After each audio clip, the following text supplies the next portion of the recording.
नमस्कार दोस्तों, स्वागत है आपका ज्ञान भक्ति चैनल में। जब भगवान विष्णु ने बताया पितृपक्ष का महत्व।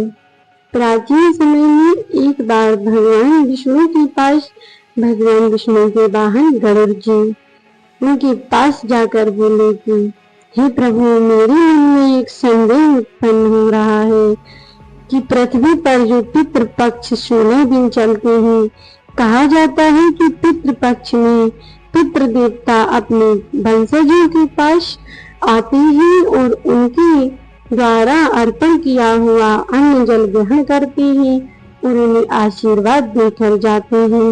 लेकिन मेरे मन में एक संदेह है, क्या पितृ देवता वास्तविक में धरती पर आते हैं?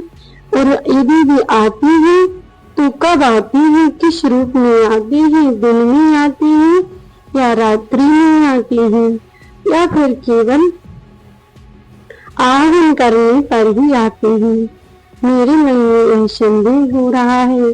और पितृदेव कब और कैसे आते हैं, और क्या पितृदेव आकर अन्न जल ग्रहण वास्तव में करते हैं या फिर ये सब परंपरा बना दी गई है?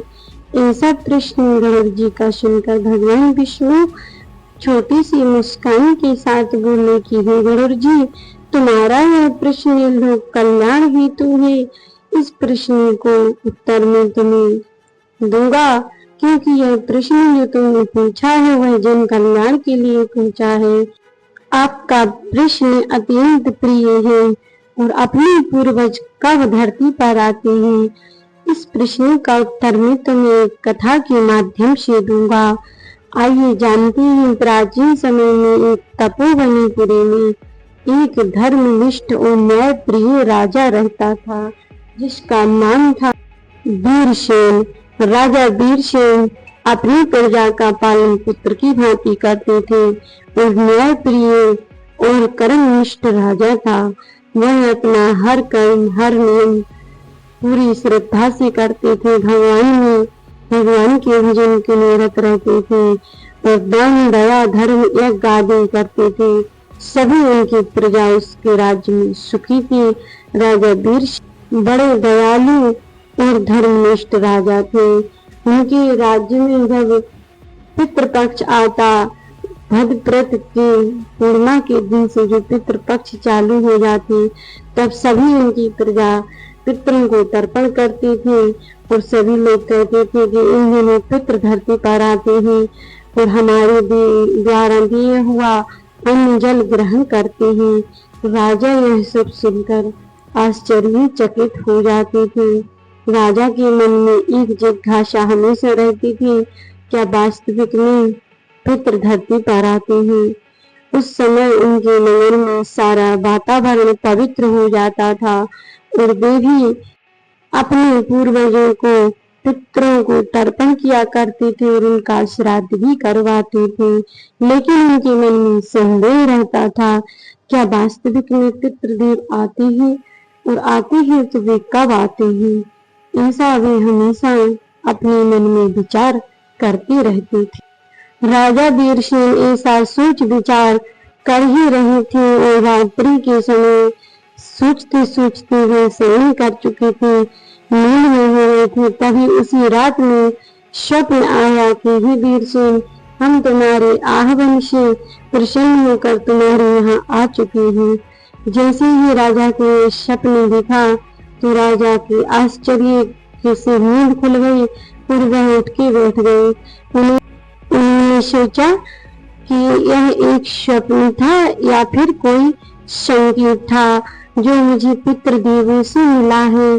अगले ही दिनों में अपने राज्य में राज्यसभा में बैठकर अपने राजऋषि गौतम को बुलाया और उन्होंने पूछा कि हे गुरुदेव, आज मुझे ऐसा स्वप्न आया है, तो आप कृपा करके मुझे समझाइए, इसका क्या संकेत है?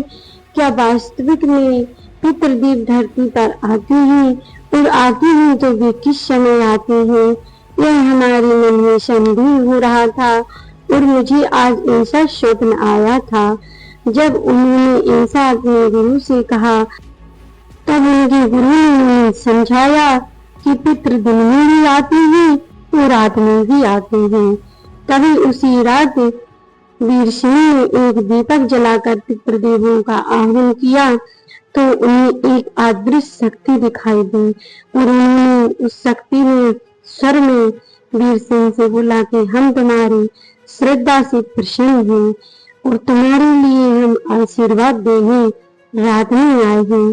दिन में भोजन ग्रहण करने पितर आते हैं और रात में आशीर्वाद देने आते हैं।